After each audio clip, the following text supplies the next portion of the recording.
I only found out I was dyslexic at university, which I felt I was actually quite too late. I struggled massively with a lot of things, like reading, writing, the basic things, but also interacting with other people, so my social experience. And like Sam mentioned, actually, I was very much someone who used movement as a way to express myself and was my outlet. I think that also followed through all the way to my adulthood. Actually, all the way till now, I'm swinging because I can't actually stay sitting for too long. Through that, I use a very multisensorial way of expressing my emotions, because internally I felt like I was really masking as a kid and didn't really have much of a voice. So I used my creativity a lot and my artistry, which kind of developed over time. In the work that I do today, with being a somatic coach and mentor and an artist, I use mark making and voice work, movement, drumming, and helping people connect with their mind and bodies.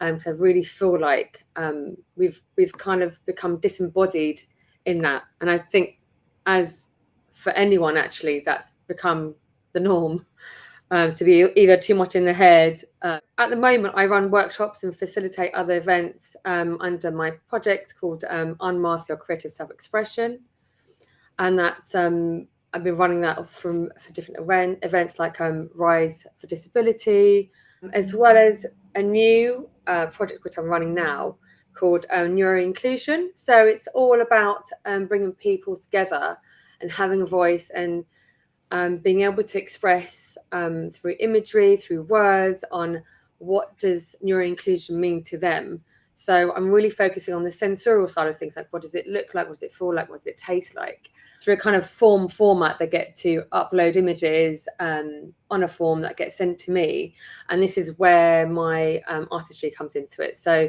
I hand paint my sort of scarves, and so what I want to do eventually is actually put all these pieces together of ideas and words and imagery on a nice long piece of silk, which will be then showcased at the Milton Keynes exhibition on Accessibility Marketplace. My main thing today is all about unmasking yourself, unmasking your authenticity, because I feel like in today's world that gets really suppressed. Yeah. Massively. And I'm sure a lot of people would resonate. We work in a very unconventional way. The 9 to 5 doesn't work with me.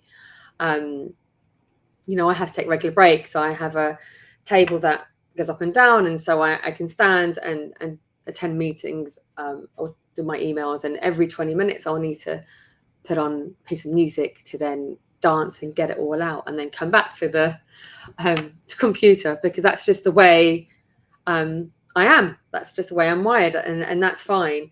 So for me, it's all about empowering, enriching, and embracing who you are, all your uniqueness, and celebrating all of that. So I'm all for celebrating neurodiversity.